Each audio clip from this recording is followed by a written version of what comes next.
Hello, data enthusiasts. This is Chris Detzel, and I'm Michael Burke. welcome to Data Hurdles.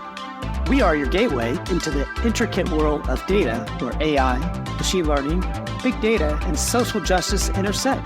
Expect thought-provoking discussions, captivating stories, and insights from experts all across the industries as we explore the unexpected ways data impacts our lives. So get ready to be informed, inspired, and excited about the future of data. Let's conquer these data hurdles together. All right, welcome to another Data Hurdles. I'm Chris Detzel, and I'm Michael Burke. How you doing, Chris? good. I feel like this is deja vu all over again, Michael. We had 2 podcasts in one day. I think this is good for us. We're Yeah. getting high demand. High demand, and people are interested in coming on, or I feel Yeah. sorry for us. I'm not sure. No, I'm just joking. We have a special guest today, somebody that I'm really excited to introduce, and I've worked with to some degree, Jay Nathan. Jay, how are you? Doing great, guys. Appreciate you having me. Good. Yeah, I appreciate you coming on. And you have such an interesting background, and would love for you to tell us a little bit about yourself, what you do. You founded some things, you've sold some things, and lots of really cool stuff. And so tell us a little bit about yourself, Jay. Yeah, thank you. I appreciate that. Yeah, when people ask me about my career, I tell them it's been a goat path. Just like sort of twisty turny. I started out of college as an engineer, a hands-on dude in the technology world, and when I got to my first software company in 2005-ish, I started running teams and getting involved with sales. So I've run big services teams. I spent some time in product management. I went to a startup company and took a VP of customer success role. This is my first executive role. Did that for a few years, sold that company, started another company, started a community, which, you and I have connected through, called Gain, Grow, Retain, which is something I'm no longer engaged with, but it was one of the thrills of my career up to this point. Worked for Higher Logic for 3.5 years as chief customer officer, ran a team of 160 people there, doing all sorts of things from onboarding to account management, customer success to support. And then just recently left there, and I've joined another startup. I guess I'm a glutton for punishment that automates retention workflows particularly for companies that have credit card subscribers that whose customers pay by credit card. So that company is called Turnkey. And then I'm like you guys, always keeping my hand in something in the media world, between podcasting and writing every week in my newsletter and writing a lot on LinkedIn. I like to share what I've learned and stay active in the communities. I love that about you and I always follow your stuff on LinkedIn, and you're always active. You're a senior leader, an executive that has done that kind of stuff and likes to share and help others. And so I certainly appreciate that about you. So thank you for doing that. And I learn a lot. Some of the things you've been writing about, these aren't my questions, but are very interesting about when you think of SaaS companies and companies that how they're run and financially. And one of the things I've been dying to ask somebody this. So if you don't know, if you don't want to answer it, it's fine. For some reason, it's come up in the last couple of weeks, even at my company, and just reading, because there's this thinking around the rule of 40, right? Grow at all costs, no matter what. Be a 40% growth company. No matter what it costs, just boom, get the money, get $100 million or whatever, and just spend.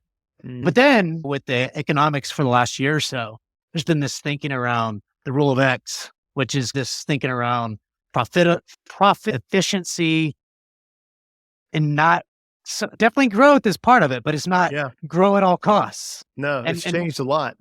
Yeah, just in 6 months or less. Totally. Yeah. So the rule of 40 is an investor metric that the owners of your company typically look at. And it is really all about trying to find the balance between growth and profitability.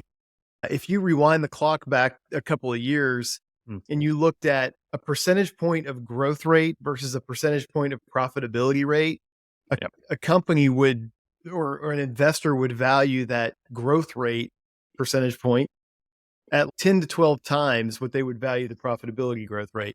Now, 2 years on from 2021, almost 3, it's more like 2 or 2.5 to 1. So that's because the cost of capital has gone way up, right? The cost to borrow money, interest rates play a huge role in this. And so I think what you're seeing, we saw a huge run up in the value of SaaS companies over the past, from the pandemic forward until, to your point, about 18 months ago, 12 months ago, it all came crashing back down to earth. Now, valuations are very much where they were back in like the 2016, 2017 era. So we've lost Yeah. a lot of time, but you could say we got into this little bubble that was Yeah. really fueled by free money. It was fueled by pandemic, like a lot of other things were. We hired Yeah. a whole bunch of people to support the growth that we had during those years. And now everybody pulling back on that, reducing their Yep. headcount, getting more efficient. And yeah, the rule of 40 and rule of X are really a way for investors to look at, does this company have a balance between growth and profitability? So we could Yeah. talk as much about that as you want to, but yeah, it's an interesting concept. No, it is an interesting thought. And as you come to this new company, would you say It's called turnkey? turnkey. Yeah. Okay. Like Yeah. the turnkey. Turnkey. Yeah, no, it makes complete sense.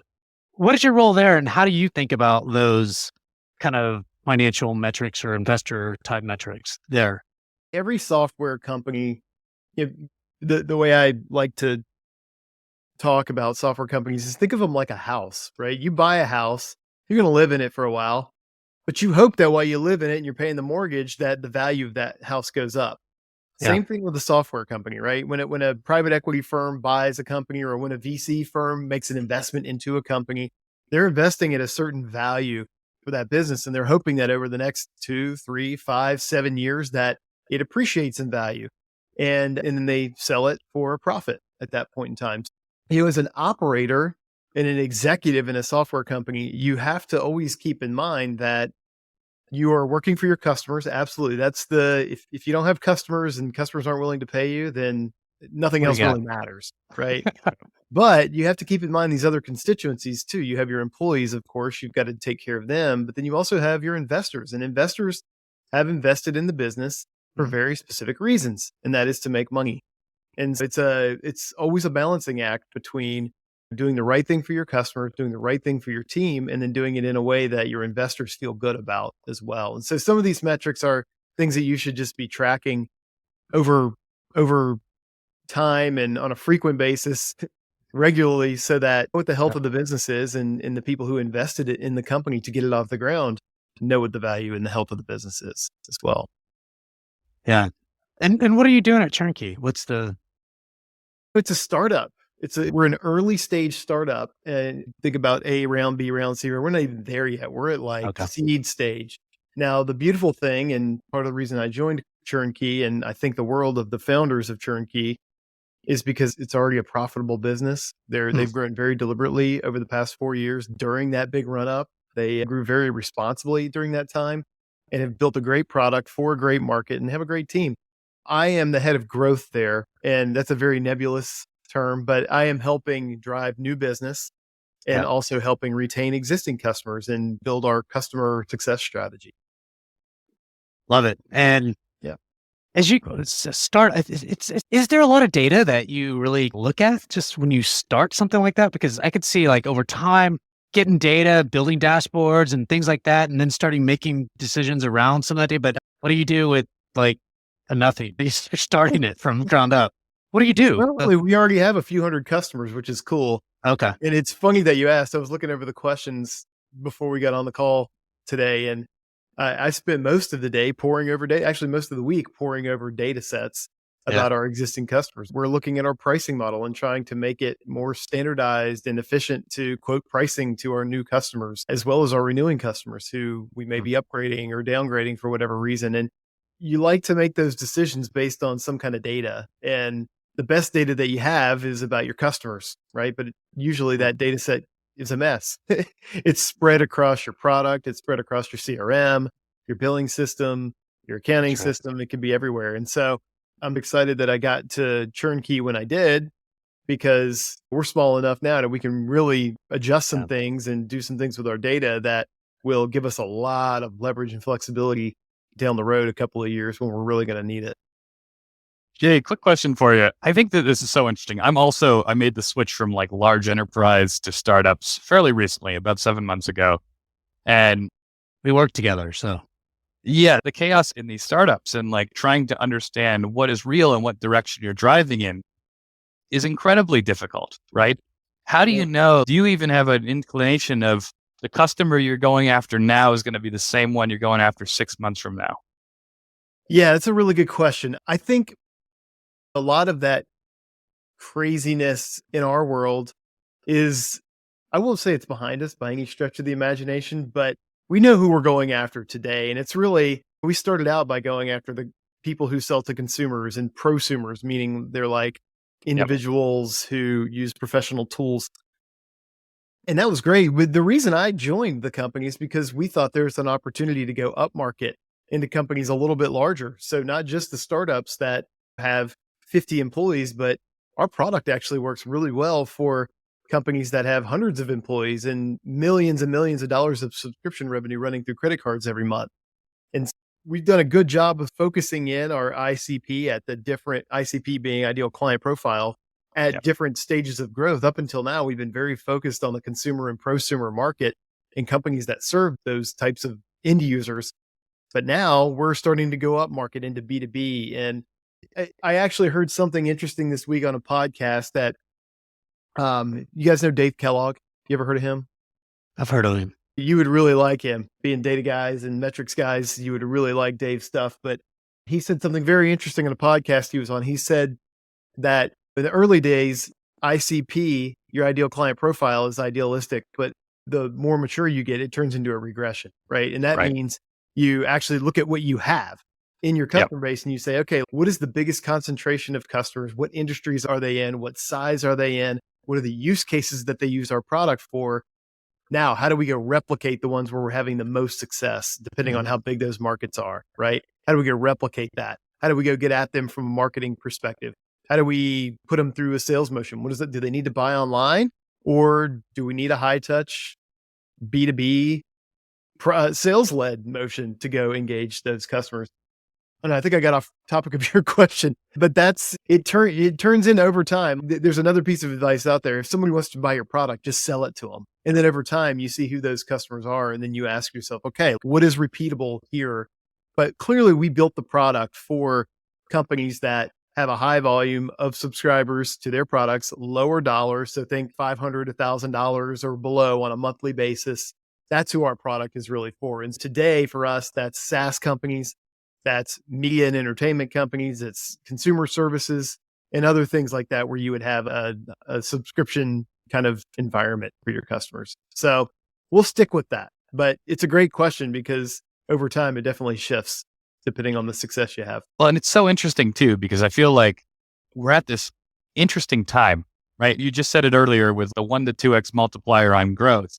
That means that all of those lost customers matter a heck of a lot more. Yep. And you can't just ignore it anymore, right? We're at this point where every customer counts and you have to grind for it. That's really what we're seeing across a lot of different industries right now, it's interesting. Have you seen, in your company, and this is really off topic on the questions, only my personal interest really, but like a big increase. By the way, I knew Michael was going to be very interested in this topic. So, because he's right there. You can find data anywhere. Have you seen a big increase in demand, right, for these types of services over even the last 6 months? I would assume that is definitely seen an uptick, right? Oh, we've definitely seen an uptick. And our biggest problem is that this is a latent pain, but once we shine a light on the latent pain, people are like, oh my God, yeah, I have to have this. And so we have a couple of competitors, but the market is so big for this. And by the way, when I was doing research on this company, I was an advisor to them for 6 months prior to joining the team. I did a little research, and there's tons of reports out there that say the subscription market is only going to get bigger, and not just a little bit bigger, a lot bigger.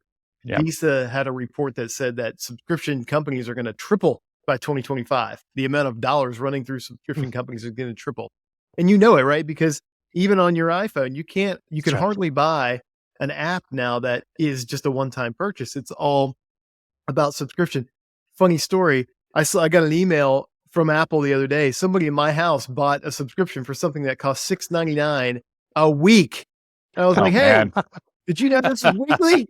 So subscriptions are truly taking over the world, but no doubt. Yeah. Just think about the simple things like Netflix and all the other things that you get and people sometimes pay for 2 Netflix accounts or whatever. And so That service that just came out, what is it? They're advertising everywhere right now that like identifies duplicate subscriptions on your credit card bills. You know what I'm talking about? It's amazing that we even need that. what we do. Subscriptions. Yeah. But my wife has a spreadsheet and she knows all my subscriptions. What is this? And so we got to put this on the spreadsheet. And as you think about keeping your existing customers, one of the things that, and I know you're a small company, but you still have, you said a couple hundred customers already or whatever that number is. How do you think about, and I'm curious about the data, and Michael knows where I'm going here, probably, is this not just upsell, but expansion piece, like the cross-sell. One, do you have a cross-sell potential opportunity? But as your customers engage and evolve, there's got to be something else for them to buy. How do you look at doing that and thinking about how do you go deeper and wider into the accounts? Yeah, it's a great question. And by the way, back to the valuation conversation, you look at the most valuable companies out on the public markets, virtually any company that's on the public market, period, has an expansion motion, or they have a product that is designed and packaged to expand, usually in multiple different directions. You can expand user seats, you could expand functionality, or you could expand usage. You get the upsell, you get the cross-sell, right? So that's right. So what you need to know first is, what is your attachment of existing products to those customers? You have to know which customers have which products. It sounds like a really basic thing. You'd be surprised how many companies out there couldn't just pull that information up at a point in time and show it to you. So there's a lot of tooling around that. There, of course, you have the CRM, you have the CPQ platform, which is the quoting tool, cost price quote tool. And then you have the billing system on the back end. And that data is captured amongst those 3 systems and maybe more, probably a spreadsheet or 2 somewhere, right? But that's number one. You have to know who's entitled to what products. And then you have to know, of the people who have those products, what are the other products that they could buy, or how are the vectors that they could expand? What does that look like? And so what I've done before, and this is not just here, we did this at my last company, which you're familiar with, Chris, which is we created cohorts, a discrete set of cohorts. We probably had 10 or 15 different cohorts of customers that were segmented by the part of the market they were in, but also the product and usage attachment, and usage of those products that each customer had. And each of those 15 cohorts had a very specific play assigned to it. So we knew exactly what we wanted to do with that account, which was run them through a process to get them upgraded from point A to point B, or to add on product A to product B. And it's really all about pre-planning and thinking through what you want to accomplish, and then taking a pretty basic approach to putting customers in groups and cohorts. Making all this very simple is a highly undervalued skill set and activity in a SaaS company. Absolutely. From my experience. Yeah. It is so much work. Even at a B2C company that I've worked at in the past, getting the commerce data to reflect appropriately, you'd think it would be easy because there's only a few subscription buckets. But then you look back 5-10 years, and you're like, oh my God, everything is different. There's 100 different subscriptions, and who's doing what back here? Yeah, that's right. Yeah, it is an art. Things change. Like you said earlier, Michael, like, how do you know that what you're selling today is going to be what you're selling a year from now? It probably isn't. It's going to evolve. And so then you have to take into account different eras of data, and it gets messy so fast. But that's why, I thought it was a funny tweet the other day.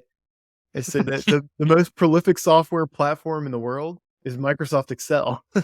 Exactly. Because anybody can build anything they need to build. You can analyze data any way you need to in Excel. And I think that there's always going to be a use case there whenever there's. Well, now they support Python and machine learning. It's like crazy what Excel can do now. It's amazing. It's a full-blown data science tool too.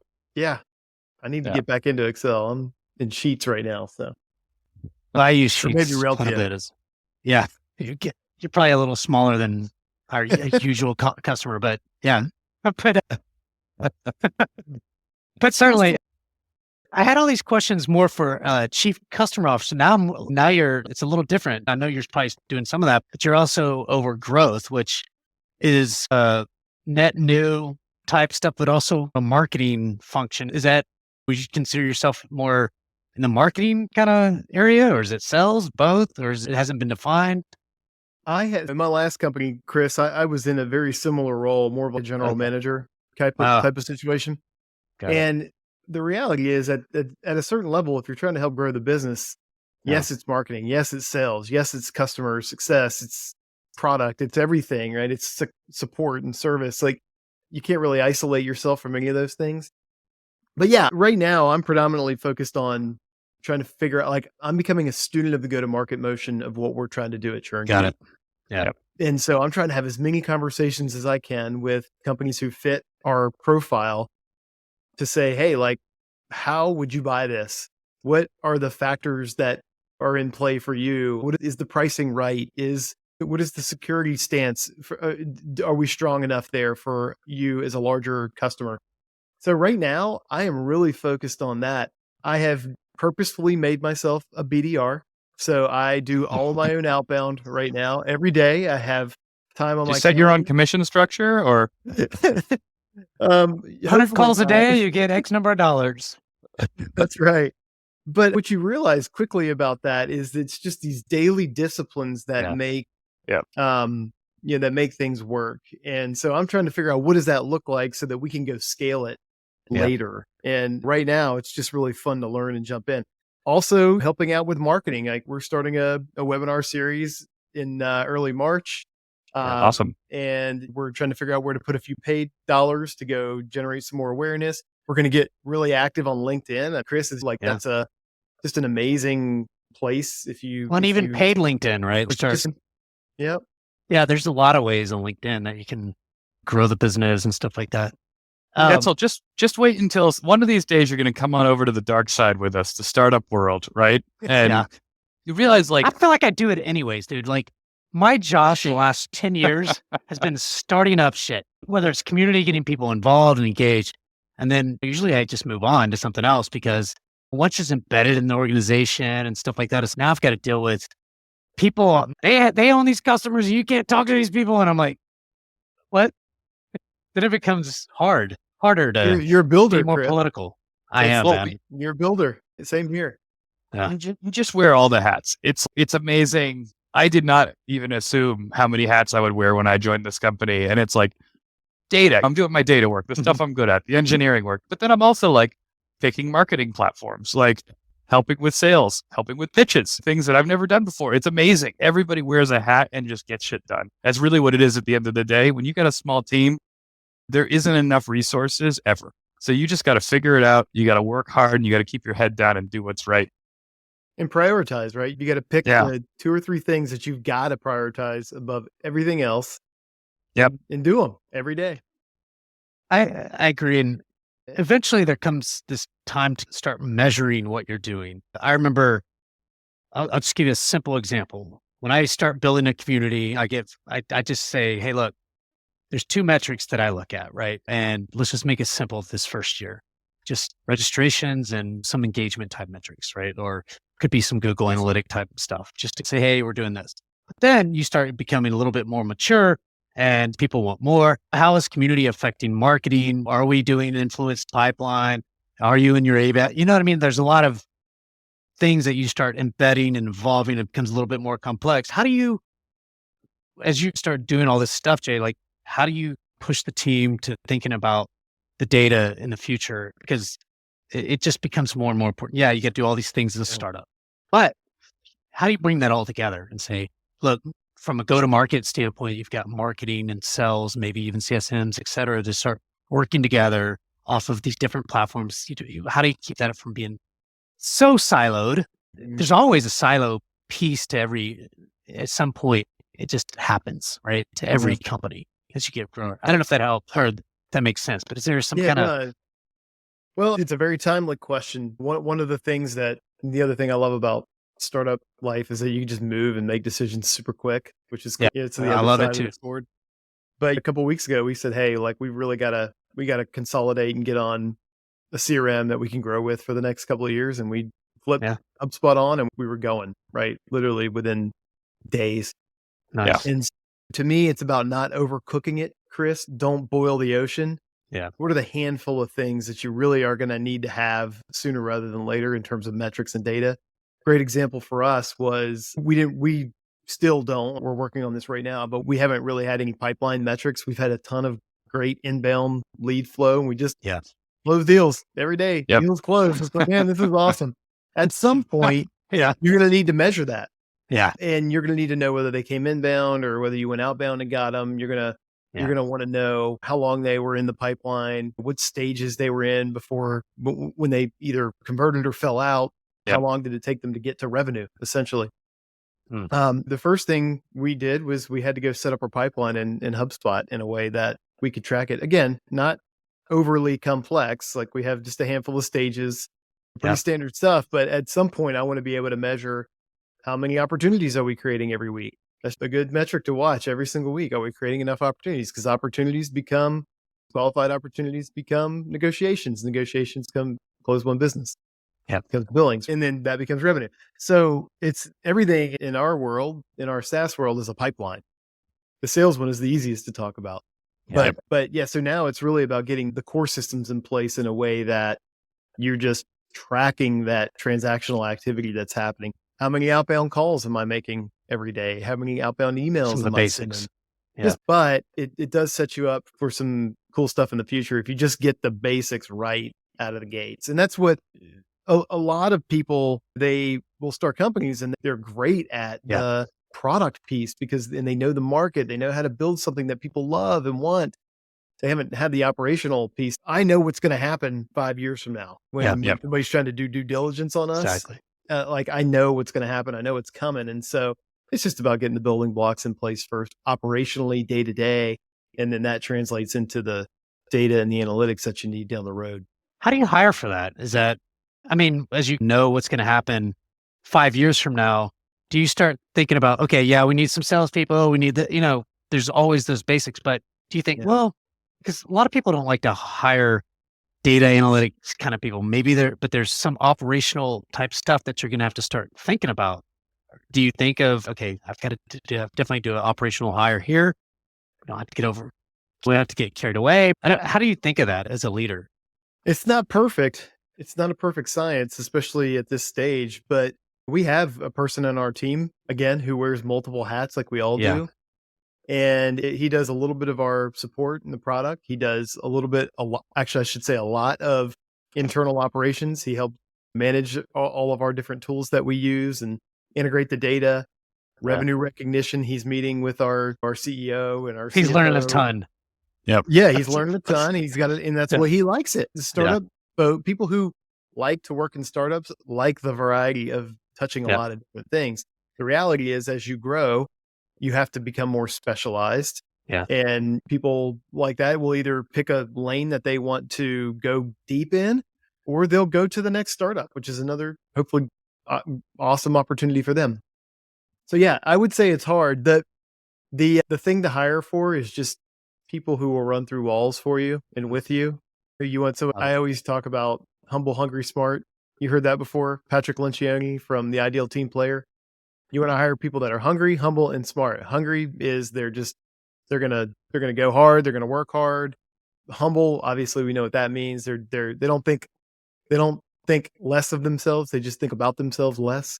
And then smart is like people smart, high emotional intelligence. And I think those are the kind of people you're looking for in a startup environment. People that don't mind, Michael, when I say, "Hey, can you sweep the floors today?" Yeah. Yes, you have an can. office, right? Yeah, I'll do that. Yeah. Like that. I have that kind of mentality coming into this. Like I've been a senior executive for a long time in pretty big companies, but you got to roll up your sleeves if you want to work in a startup, and you got to wear multiple hats. Yeah. Also, the people point, just to put an asterisk on that, is so important, right? Yeah. Getting the right people with the right emotional intelligence. You're a small team. If you got two people butting heads, just two people creates disruption, right? Oh, yeah, totally. You need alignment, you need focus, and you need synergies, right? Like everyone has to be marching towards the same goal. And the moment you don't have that, you got problems, right? Because that one person is running 5 different departments in your large enterprise, right? Yeah, that's right.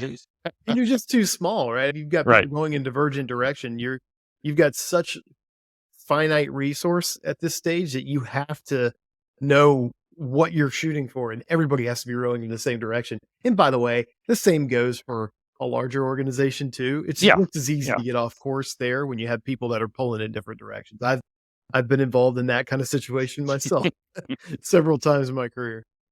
That's our theme for our SCO next week is rolling in the same direction. Too funny that you said that. I like it. Yeah, it's pretty cool. Right. Is there any advice that you would give to folks going to a startup as head of something? What advice would you give to the folks moving from like you said, you're an executive now, not that you're not an executive, but you're having to go do a bunch of shit that maybe you didn't do before or whatever. Yeah. I think the big thing is, especially if you're coming from that's a notoriously difficult transition to make if you're coming from a bigger company to a smaller company like that. Yep. A lot of people think they can do it and they get in there and they're like, oh, wait a minute. I just want to build spreadsheets and PowerPoints like I used to do. Or I remember I worked for a startup. It was 120 people at the time. We had raised a lot of money and I had just left a really big company. This is back in 2013. And I remember walking in the first day and there was a customer that was just on fire out of the gate. So like my first week, I had to book travel to fly down to Florida to meet with this customer and get him back on the rails. And I remember talking to the woman at the front desk who we had a front desk person there because we were in the office at the time. I was like, so I got to book some travel. Who do I talk to about that? Yourself? She's like, Priceline? I don't know. Like, just go book it. AmericanAirlines.com. Yeah. Exactly.com. Yeah. I think that the advice would just be ready to get your hands dirtier than they've ever been. And if you're not willing to do the work, don't go join a startup because it's necessary. Like the reason I'm digging into the go-to-market motion here, starting with prospecting, is because I need to learn it from the ground up. I need to learn how people buy our product. I need to learn how people learn about us. I need to understand how they think about the problems we solve with my own ears. I need to see that. I can't take anybody else's word for it. And we'll be able to quickly evolve out of doing that, but I'll do it as long as it takes, as long as it's creating results for us. And as long as we're still learning things, because how do I scale? I scale by first doing things that are effective and then I make them efficient. If you try to make things efficient that you don't know are effective, then it's spitting in the wind. Yeah. So I would say just be ready. That's my one piece of advice. If you're going to go to work for a small company, just be ready to get your hands really dirty and have fun with it. It sounds exciting to me. Mike, anything else on your end?